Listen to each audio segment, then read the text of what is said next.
성경에는 참 다양한 사람들이 나옵니다. 그런데 그렇게 다양한 사람들이 나오지만요, 갓난아기 때부터 혹은 뱃속에서부터 죽을 때까지의 삶이 디테일하게 그려진 사람은 성경에 몇 명 없습니다.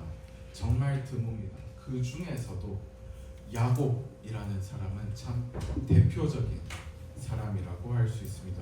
오늘은 그렇게 해서 야곱이라는 사람의 삶을 한번 같이 보면서 이 야곱의 신앙의 여정을 한번 함께 걸어가 보고자 합니다.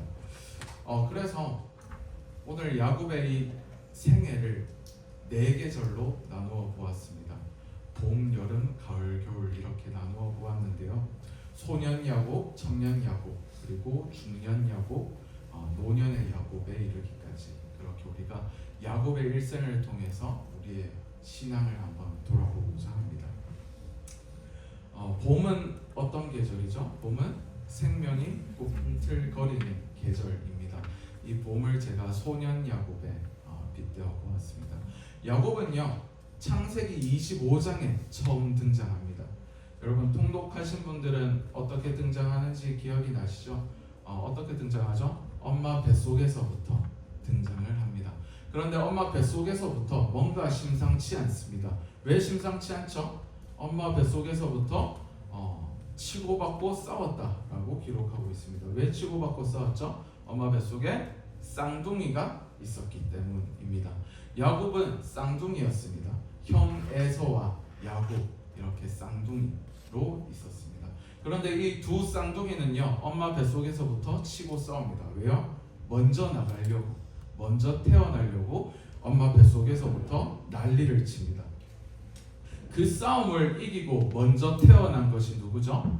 에서입니다. 에서는 왜 에서라고 이름 지었을까요? 성경에 보면 참 희한한 이유로 이름을 많이 짓습니다. 태어나서 보니까 몸에 털이 많고 붉었다. 그래서 붉다라는 의미의 에서라고 이름을 짓습니다. 그런데 이 에서가 태어날 때 동생 야곱은 여전히 욕심이 많았던 것 같습니다. 어떻게 태어나죠? 형의 발뒤꿈치를 잡고 태어납니다. 사실 여러분 아시겠지만 아기가 머리부터 태어나지 않으면 위험하다 그러잖아요. 이 야곱은 아기 때부터 위험을 무릅쓰고 머리부터가 아니고 형의 발목을 뒤꿈치를 잡은 채 손부터 딸려서 태어나게 됩니다. 이 야곱은요, 그래서 이름이 발 뒤꿈치라는 의미를 가지고 있습니다. 또 야곱의 이름에 한 가지 의미가 더 있는데요. 뭐냐면은 속이는 자라는 의미를 가지고 있습니다. 야곱은요, 이 생애를 잘 들여다보면요, 자신이 원하는 것을 얻기 위해서 수단과 방법을 가리지 않았던 사람이었습니다. 성경에서 에서와 야곱을 묘사를 하기를요, 보시면은 에서는 아까 전에 태어날 때부터 뭐가 있었다 그랬어요? 털이 있었고 몸이 붉었다. 그리고 생긴 것랑 비슷하게 놀았나 봐요. 나가서 사냥하기를 좋아하고 그랬다라고 기록을 하고 있습니다. 아마 옛날에 유행했던 짐승남 스타일이 아닐까라고 생각을 해볼 수 있습니다.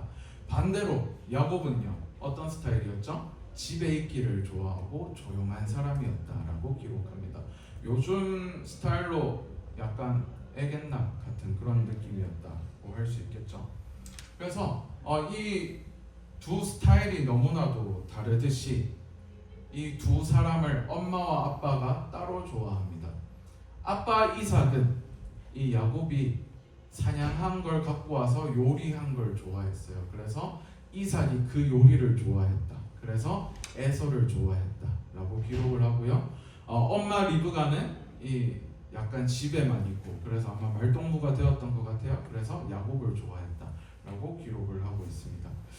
태어날 때부터 볼 수 있듯이 이 에서와 야곱 쌍둥이 형제는 장자, 즉 첫째에 대한 욕심이 둘 다 상당했던 것 같습니다.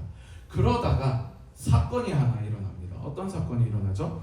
에서가 사냥을 하고 딱 돌아와요. 그런데 배가 너무 고픈 거예요. 그래서 근데 때마침 야곱이 음식을 맛있게 해놔요.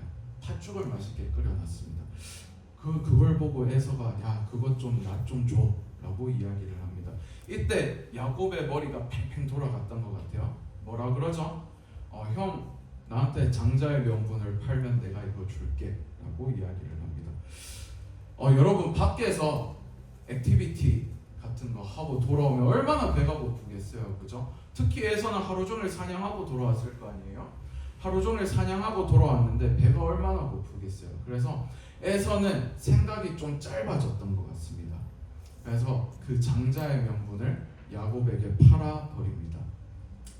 그 힘든 일을 하고 왔을 때 먹는 밥이 정말 꿀맛이잖아요. 그래서 눈이 돌아가고요. 장자의 명분을 팥죽 한 그릇에 팔고 맙니다.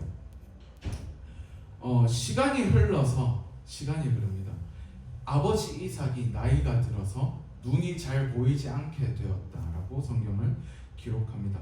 그래서 이삭이 자기가 죽을 날이 얼마 남지 않았을 거라고 생각했던 것 같아요. 그래서 첫째 에서를 부릅니다. 에서를 불러서 에서야, 첫째야, 내가 너를 축복하려고 하니까 내가 좋아하는 별미를 만들어서 가지고 오면 내가 너를 어떻게 하겠다 그래요? 축복하겠다라고 이야기합니다. 이 축복은요 단순한 그냥 너 잘 될 거야 이런 축복이 아니에요. 어떤 축복일까요? 장자에게 하는 축복입니다. 이 축복은요 하면은 얘는 변하지 않는 이제 우리 집안의 장자 첫 번째가 되는 것입니다. 그래서 에서는 축복을 받기 위해서 어떻게 해요? 사냥하러 나갑니다. 사냥하러 나가는데 이 이야기를 누가 듣고 있었을까요? 엄마 리브가가 듣고 있었습니다. 이 리브가는 그 소식을 듣자마자 야곱에게 달려갑니다. 야곱에게 달려가서 뭐라 그래요? 얘야 야곱아, 아버지가 네 형 에서를 축복하려고 하는 것 같아. 그러니까 너는 내가 시키는 대로만 해 라고 합니다. 그래서 이 엄마 리브가가 야곱한테 시키죠. 네 형의 옷을 입고 양털을 붙여가지고 형처럼 꾸며라 라고 이야기를 합니다. 그러면 야곱이 걱정될 거 아니에요. 어머니 이런 거 하면 되나요? 하니까 엄마 뭐라 그래요? 저주는 내가 받을 테니까 너는 내 말 듣고 따라하라고 그렇게 이야기를 합니다. 리브가는 왜 이런 일을 했을까요? 아마 리브가가 임신했을 때 하나님께서 하신 말씀을 기억했던 것 같습니다. 창세기 25장 23절을 보시면요 이렇게 기록합니다. 앞에 있죠. 여호와께서 그에게 이르시되 두 국민이 내 태중에 있구나. 두 민족이 내 복중에서부터 나누이니라. 이 족속이 저 족속보다 강하겠고 큰 자가 어린 자를 섬기리라 하셨더라라고 기록합니다. 아마 이 말씀을 리브가는 기억을 했던 것 같아요. 그래서 아버지 이삭이 에서에게 축복하려고 했을 때 리브가가 야곱을 불러서 그렇게 시킨 것 같습니다. 그래서 야곱이 변장을 하고 아버지에게 장자의 축복을 받습니다. 아버지도 사실 처음엔 의심했어요. 뭐라고 의심하죠?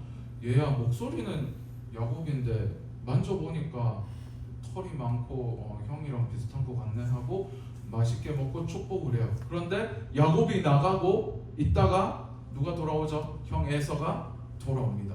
돌아와서 요리를 해서 아버지한테 딱 가니까 아버지 제가 만들어 왔습니다. 축복해 주십시오. 이러니까 어떻게 해요? 이삭이 갑자기 벌벌 떨어요.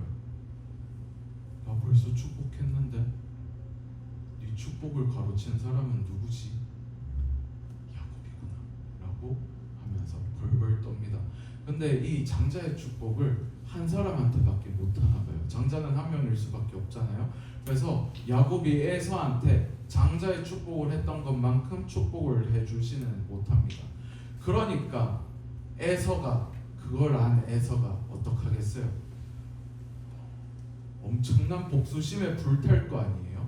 그래서 이 에서가 두고 봐라, 아버지 돌아가시면 넌 내 손에 죽었다 라고 복수를 다짐합니다. 그러니까 엄마 리브가와 아빠 이삭이 야곱이 죽을까봐 형제간에 피가 튈까봐 야곱을 외삼촌 라반의 집으로 보냅니다.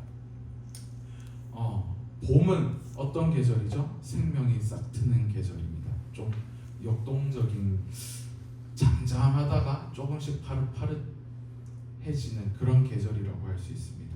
소년 야곱은요, 하면 할 수 있다라는 마음을 가졌던 것 같아요. 무엇이든지 쟁취하려고 했습니다. 그 쟁취를 하기 위해선 수단과 방법을 가리지 않았습니다. 그리고 그것을 쟁취했습니다. 태어날 때도 어떻게 해서든 싸우려고 했지만 못 가진 것을 이제 장자의 축복을 자신이 가로챈으로써 받아냅니다. 아버지를 속이고 형을 속입니다. 하지만 이 야곱은요, 장자의 축복을 얻었지만 그는 빈털터리가 되었습니다. 왜요? 광야로 도망 나갔으니까. 야곱은 광야에서 혼자가 되었습니다. 이어서 계속 보려고 합니다. 여름은 어떤 계절이죠? 청춘을 좀 상징하는 계절인 것 같습니다. 성경에서는요, 광야를 연단, 단련, 훈련받는 곳으로 많이 묘사합니다. 광야에서 누가 지냈죠? 이스라엘 백성들이 출애굽해서 광야에서 40년 동안 있었죠. 그리고 예수님도 광야에서 금식하셨죠. 엘리야도 광야 생활을 하고 세례 요한도 광야 생활을 했습니다. 그것처럼 광야는 연단받는 곳, 훈련받는 곳이라는 이미지가 성경에는 있습니다. 야곱은요, 외삼촌 라반의 집으로 가기 위해서 길을 나섰습니다. 그 길은 험난한 길이었습니다. 외삼촌 라반은 하란이라는 곳에 살았는데요. 보이세요? 이 위에 하란, 저 끝에 있죠? 하란이라는 곳에 살았습니다. 하란은 어떤 곳이냐면요, 아브라함이 창세기 12장에 아브라함이 하란을 떠나서 가나안 땅으로 가는 것을 볼 수 있습니다. 즉 하란은 아브라함의 고향이라고 할 수 있습니다. 지금 야곱은 브엘세바 여기에서 출발합니다. 브엘세바에서 하란까지 제가 검색을 해보니까요, 한 700에서 900km 정도라고 이야기를 하더라고요. 서울에서 부산 왕복하는 거리가 한 800km 정도 된다고 합니다. 그러면 왕복하는 거리 정도를 야곱이 걸어갔다라고 할 수 있겠죠. GPT한테 물어보니까 한 30일에서 45일 정도 걸릴 거다라고 이야기를 하더라고요. 야곱은 정말 막막했을 겁니다. 그죠? 이 먼 거리를, 서울에서 부산 왕복하는 거리를 가려면 정말 막막했을 겁니다. 그 길을 야곱은 걷고 또 걷습니다. 그러다가 밤이 되어서 광야에서 자려고 돌을 하나 눕혀놓고 그 돌을 베개 삼아서 눕습니다. 자고 있는데 거기서 뭘 보죠? 환상을 봅니다. 어떤 환상을 보죠? 사닥다리가 하늘에 닿아 있고요, 하나님의 천사들이 오르락내리락 하는 것을 야곱이 봅니다. 그리고 저 꼭대기에 있는 하나님께서 야곱에게 말씀하십니다. 어디서 본 약속인 것 같아요. 잘 보면은 13절에 보면요, 네가 누워있는 땅을 내가 너와 내 자손에게 주겠다라고 이야기를 합니다. 그리고 14절 후반에 보면요, 땅의 모든 족속이 너와 내 자손으로 말미암아 뭘 받으리라 하셔요? 복을 받으리라 라고 말씀하십니다. 그리고 15절에 네가 어디로 가든지 너를 지키고 이 땅으로 돌아오게 하겠다, 다 이루기까지 너를 떠나지 않겠다라고 하나님께서 약속하십니다. 이 약속은 하나님께서 아브라함에게 하셨던 약속이고요, 아버지 이삭에게 하셨던 약속입니다. 그 약속을 지금 누구한테 하고 있어요? 야곱에게 하고 있습니다. 왜요? 장자의 축복이 야곱에게로 흘러왔기 때문에 지금 하나님께서 야곱에게 축복을 하고 계신 겁니다. 야곱은 그렇게 잠에서 깨어납니다. 그런데 야곱이 두려워해요. 왜 두려워하죠?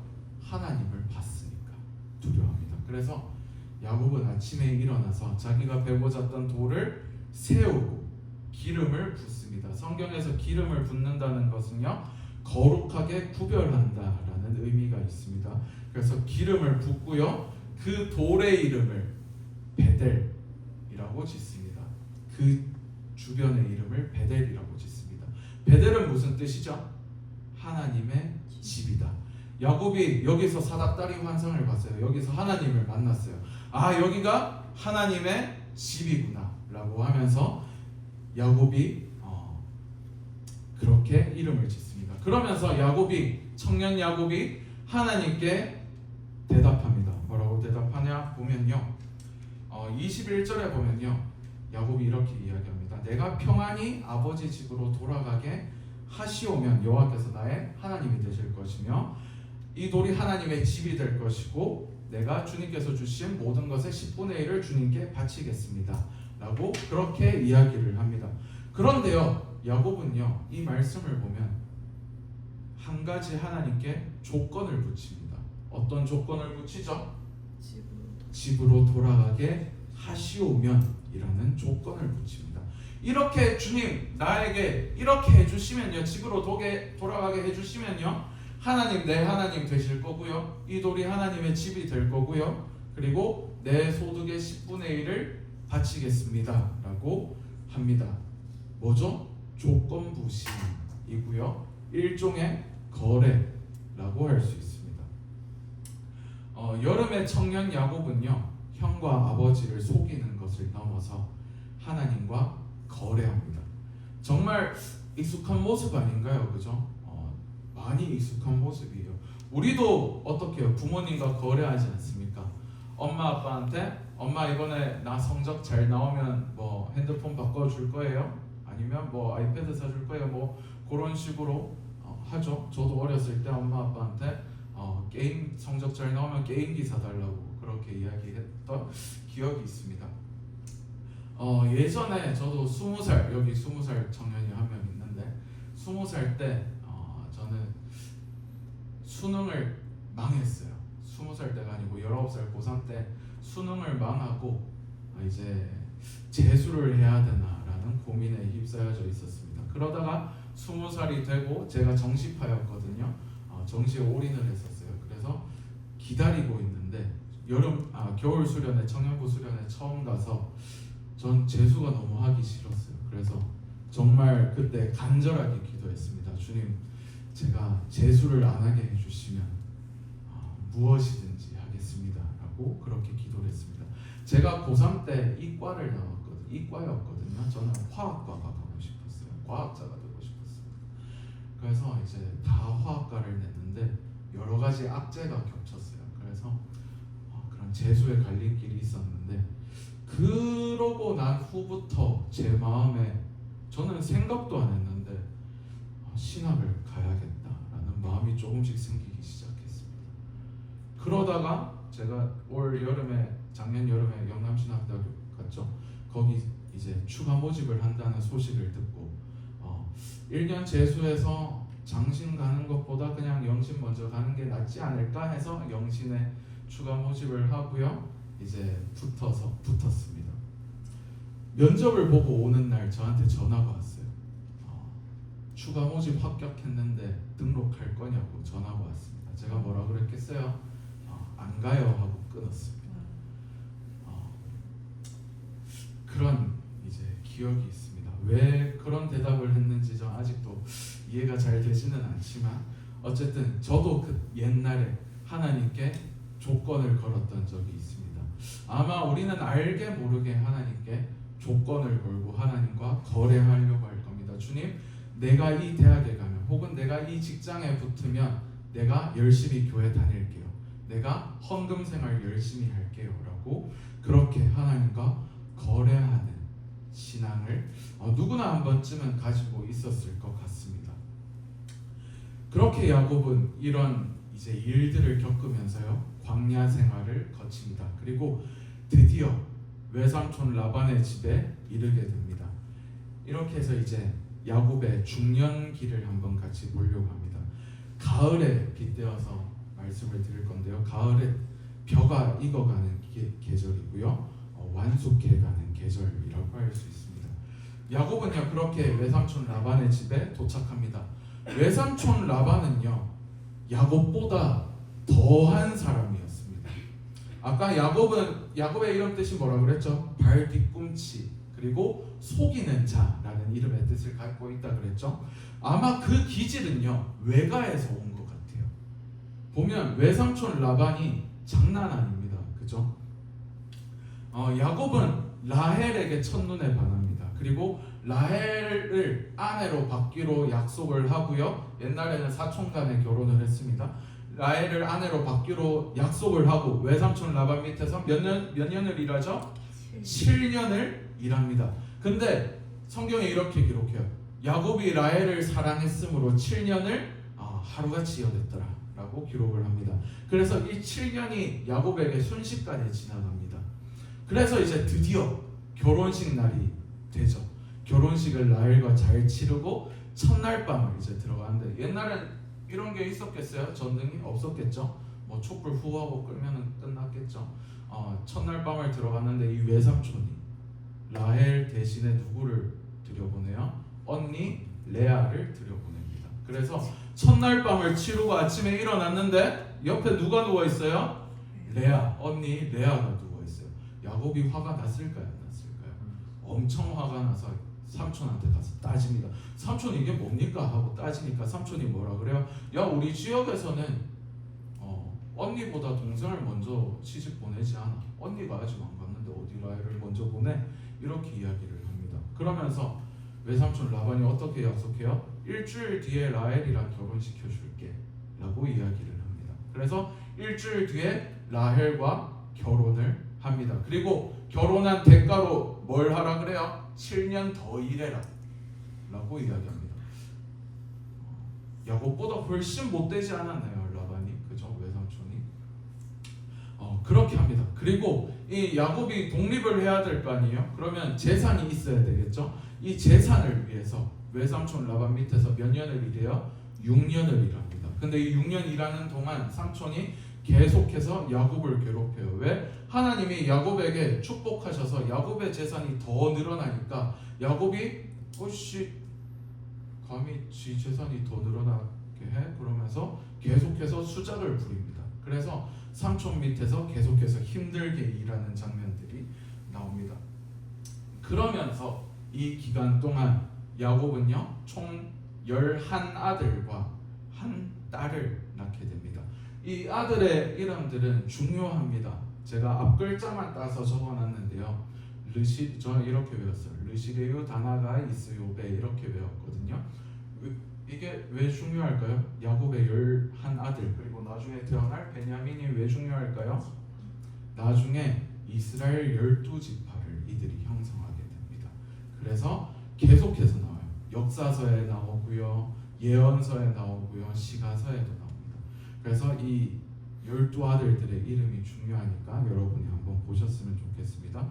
어쨌든 야곱은 우여곡절 끝에 20년이라는 시간을 외삼촌 라반의 집에서 보냅니다. 그리고 20년이 지나고 고향 땅으로 돌아가야겠다라고 마음을 먹고 이제 출발을 합니다. 그런데 고향 땅에 누가 기다리고 있어요?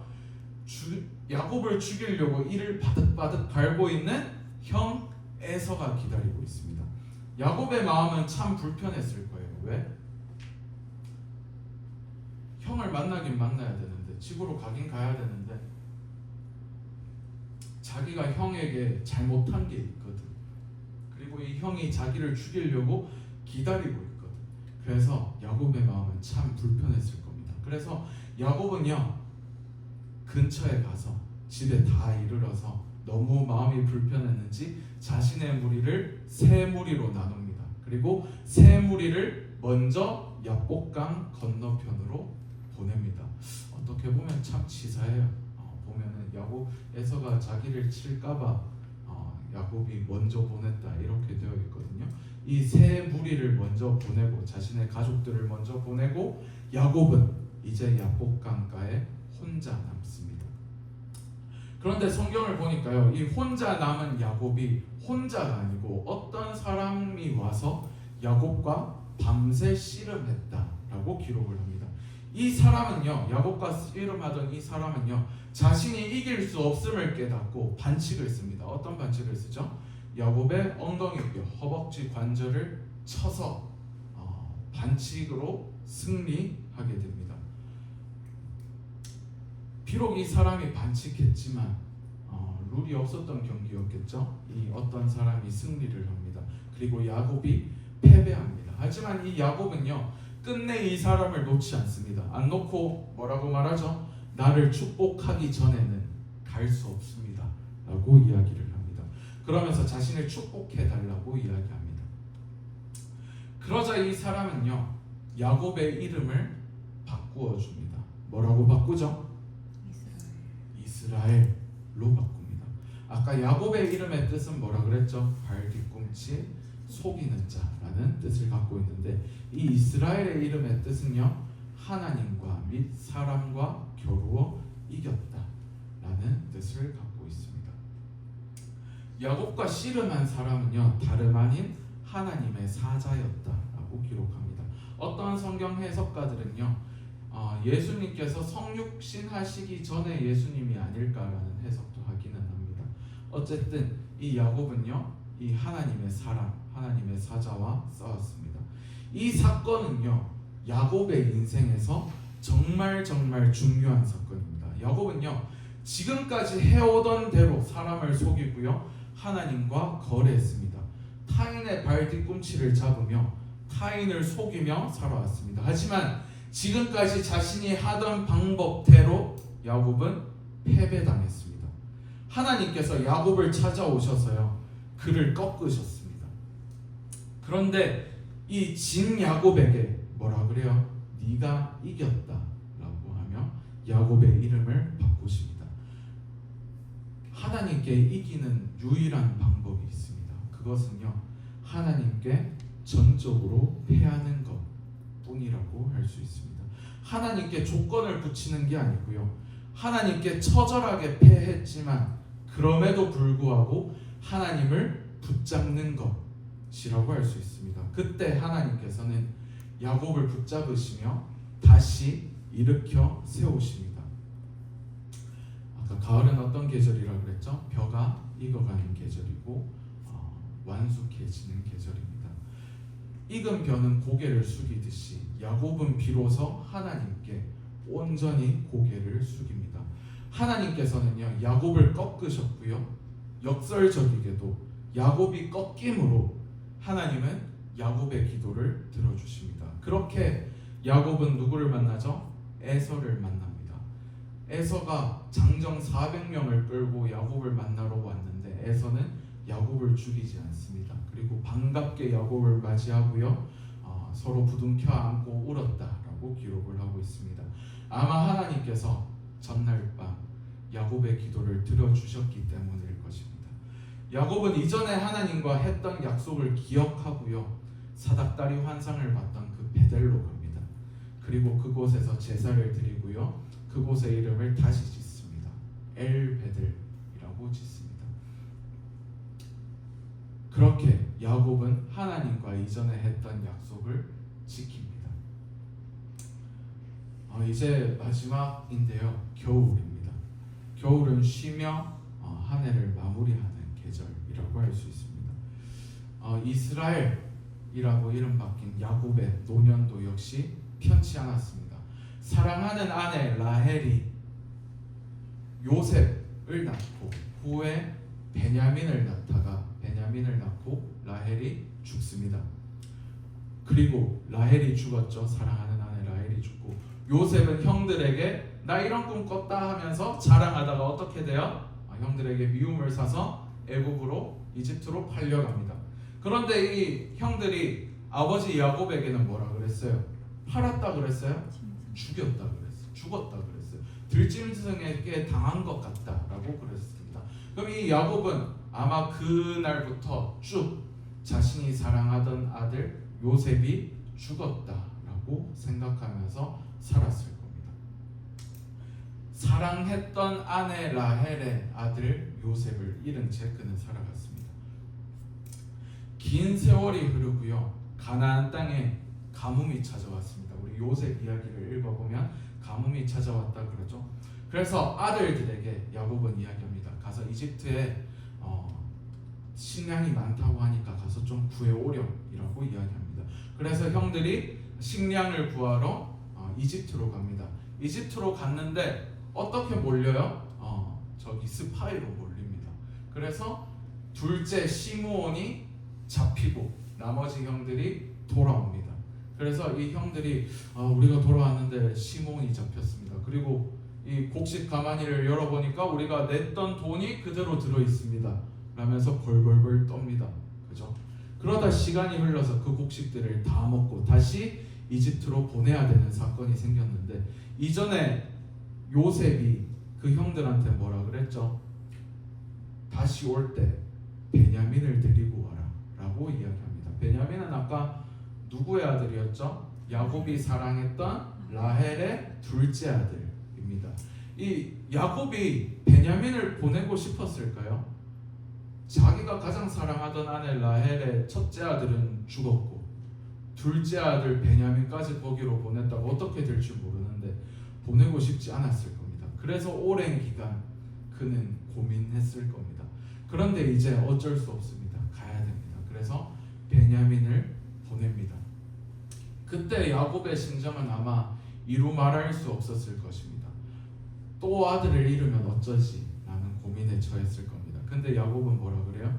아들을 잃으면 이를 잃었다 라고 그렇게 이야기를 하며 베냐민을 보냅니다. 그렇게 갔다가 이 아들들이 돌아옵니다. 그리고 돌아와서 뭐라 그래요? 아버지, 요셉이 살아있습니다 라고 이야기를 합니다. 야곱은 처음에 들었을 때 아마 무슨 이 미친 소리지 라고 생각했을지도 모르겠습니다. 그죠? 근데 이 죽은 줄로 알았던 요셉이 이집트의 총리가 되어 있다. 그리고 이 요셉이 가족들을 다 모시고 와라 라고 이야기를 하는 걸 들었을 때 야곱은 정말 모든 것을 얻은 기분이었을 겁니다. 그죠? 그런데 이 야곱은 그 먼 길을 가면서 쩔뚝거리면서 갔을 겁니다. 왜요? 천사하고 씨름하다가 허벅지 관절이 나갔잖아요. 그죠? 이스라엘은 허벅지 뼈를 다쳤기 때문에 남은 평생을 아마 계속 쩔뚝거리면서 살았을 겁니다. 엄청 불편했을 겁니다. 하지만 이스라엘은요, 쩔뚝거리면서 걸을 때마다 문득 그때의 기억을 떠올렸을 겁니다. 언제의 기억요? 하나님과 씨름했던 그 기억을 떠올렸을 겁니다. 에서의 만남 직전에 하나님께 처절하게 매달렸던 때를 기억했을 겁니다. 그리고 처절하게 패배했던 그때를 떠올렸을 겁니다. 저는 이 장면에서 바울의 고백이 떠오르더라고요. 여러분, 바울한테 몸에 장애가 있었다는 거 알고 계십니까? 바울한테는 몸에 가시가 있었다라고 이야기합니다. 어떤 병인지는 정확히 알지 못합니다. 간질일 수도 있고요, 장애일 수도 있고 여러 가지 이야기들이 있지만 정확히는 나오지 않습니다. 하지만 바울은 자신의 몸에 가시가 있다라고 기록하고 있습니다. 근데 이 바울이 계속해서 이 가시에 대해서 하나님께 없애달라고 기도를 했던 것 같아요. 근데 바울이 어느 순간 깨닫습니다. 이 가시가 나를 너무 자만하지 않게 하려고 하시는 하나님의 은혜구나라는 걸 깨닫습니다. 그래서 9절에 보면요, 고린도후서 12장 9절에 보면요, 나의 여러 약한 것들에 대해서 자랑하리니 이는 그리스도의 능력으로 내게 머물게 하려 함이다. 그래서 내가 약한 때 강함이 된다라고 이야기합니다. 이 약함을 통해서 바울은 하나님의 은혜를 고백합니다. 이스라엘도 마찬가지였을 겁니다. 쩔뚝거릴 때마다 하나님의 은혜를 기억했을 겁니다. 근데 아마 젊은 시절의 야곱이었으면 어떻게 했을 것 같아요? 이 허벅지 뼈를 상하게 한 상대를 원망하며 하나님과 거래하려고 했을 것 같습니다. 하지만 이스라엘은 지금의 상황을 받아들입니다. 왜냐하면 그것이 하나님을 떠올리게 하기 때문입니다. 오늘 우리가 읽은 말씀은요, 이스라엘과 바로의 대화의 한 부분입니다. 야곱이 바로에게 아뢰되 내 나그네 길의 세월이 130년이니이다. 내 나이가 얼마 못 되니 우리 조상의 나그네 길의 연조에 미치지 못하나 험악한 세월을 보냈나이다 라고 말합니다. 이스라엘은 말합니다. 저는 험악한 세월을 보냈습니다 라고 말합니다. 정말 말 그대로 험악한 세월이었습니다. 그런 삶을 보냈기 때문에 노년의 이스라엘은요, 이제 비로소 타인을 축복할 수 있게 되었습니다. 복을 받기 위해서 아버지와 형과 싸우며 속이며 하나님과 거래했던 야곱이 이제는 타인을 위해 축복합니다. 타인을 축복합니다. 이스라엘은 이제서야 자신의 욕심이 아니라 타인을 축복하는 삶을 살며 여생을 보냅니다. 파라오를 축복하고요, 손자들을 축복하고 아들들을 축복합니다.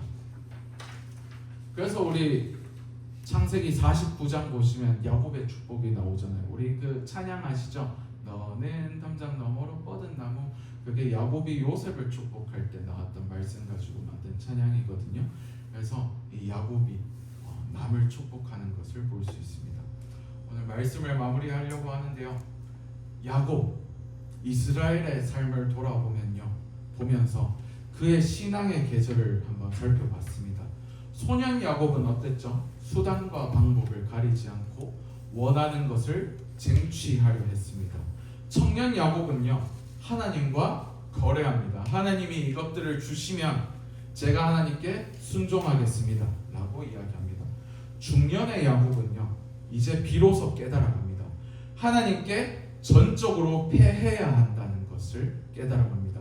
그리고 그럼에도 불구하고 그 상황에서, 내가 하나님께 진 상황에서 누구를 붙잡아야 된다고요? 하나님을 붙잡아야 된다라는 것을 야곱은 깨닫습니다. 그것이 순종임을 배웁니다. 그렇게 야곱이 이스라엘이 됩니다. 노년의 이스라엘은요, 그것을 지니고 타인을 축복하며 살아갑니다. 험악한 세월을 보냈지만, 몸에 장애를 가지게 되었지만, 그럼에도 불구하고 자신의 삶을 이끌어 가신 하나님을 신뢰하며 찬양합니다. 여러분의 신앙의 여정은 어느 계절을 살아가고 있습니까?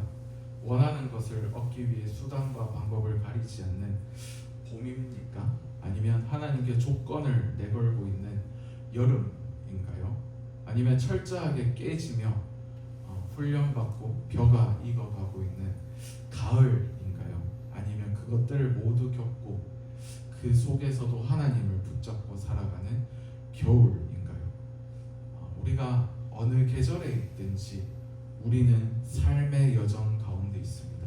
그리고 하나님은요, 이런 조건을 내세우는 야곱을 나무라지 않으셨습니다. 우리는 여전히 넘어지는 야곱입니다. 하지만 하나님은 우리를 포기하지 않으시고 끝내 이스라엘로 빚어가십니다. 나의 어떠함이 아니라 하나님의 신실하심이 야곱의 사계절을 이끌어 오셨습니다. 우리의 계절도 주님께서 이끌어 가실 줄로 믿습니다. 아멘. 우리 시간 기도하겠습니다. 주님의 종 야곱의 삶을 통해 우리의 신앙을 돌아봅니다. 우리의 신앙의 여정에 언제나 함께하여 주시고 어떤 상황 속에서도 주님께 고개 숙이는 우리가 되게 하여 주옵소서. 감사합니다. 예수님의 이름으로 기도합니다.